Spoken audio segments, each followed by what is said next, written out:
we are going to sort of take this document on Monday at 5 o'clock? 5:30 Monday. Monday at 5:30 we are taking this document, and then we are going to later make questions. So we are going to go to the Election Commission with this document 5:30 on Monday, and we have some proposals, distinct proposals there. Will you be asking for in terms of the VVPAT, because now the Election Commission has ruled out the possibility of EVMs being done away with.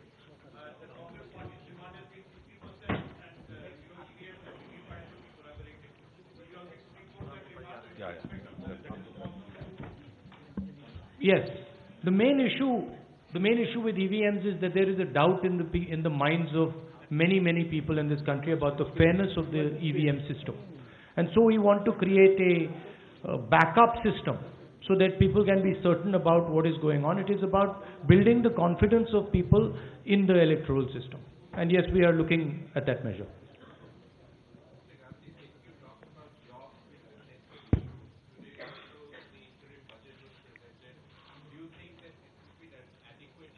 I don't think giving farmers 17 rupees a day is adequately addressing anything. I think it's an insult. I think it's an insult to the Indian farmer to turn around and tell him that you're going to give him 17 rupees every day. I mean, there couldn't be a bigger insult than this. And as far as jobs are concerned, everybody knows we are on a 45-year high of unemployment. So there's complete failure on these two fronts, and these two fronts are the critical fronts for the nation. Rahul ji मोहित दुबे हूँ news nation से। Sir मेरा सवाल ये है कि किसानों को लेकर आपने छत्तीसगढ़ में न्यूनतम आय की बात की थी, उसके बाद आपने जैसे कहा कि 500 रुपये महीने देने की बात मोदी सरकार ने की है, और दो महीने के भीतर 2000 रुपये जो है किसानों के खाते में चला जाएगा। आपने कहा कि अपमान किया है किसानों का मोदी सरकार ने, तो क्या माना जाए कि लोकसभा चुनाव में एक बड़ा मुद्दा आप लोगों का होगा और आप जाके लोगों को बताएंगे कि नहीं, किसानों की इंसल्ट हुई है, ये कोई योजना नहीं है? आप 3.5 लाख करोड़ रुपए 15 लोगों का कर्जा माफ कर सकते हो, और किसान को आप 17 रुपए देते हो, दिन के 17 रुपए। अपमान नहीं है तो क्या है?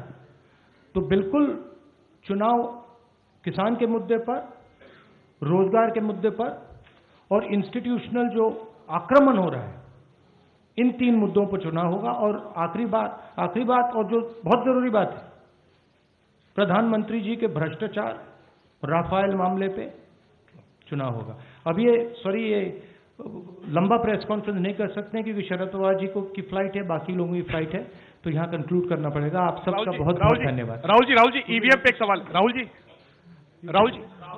जी ईवीएम को लेकर के एक सवाल है। लंदन में एक प्रेस कॉन्फ्रेंस, आप जो अंतरिम बजट है वो मुद्दा विहीन कर दिया है आपको, कि आपके पास, विपक्ष के पास कोई मुद्दा नहीं है, और ये सभी मुद्दों के, चाहे किसान की बात की जाए, चाहे मध्यम वर्ग या नौकरी पेशा की बात, इसलिए आप जो है आपके ट्वीट पर उन्होंने प्रतिक्रिया दी। मेरे ट्वीट पे क्या बोला उन्होंने?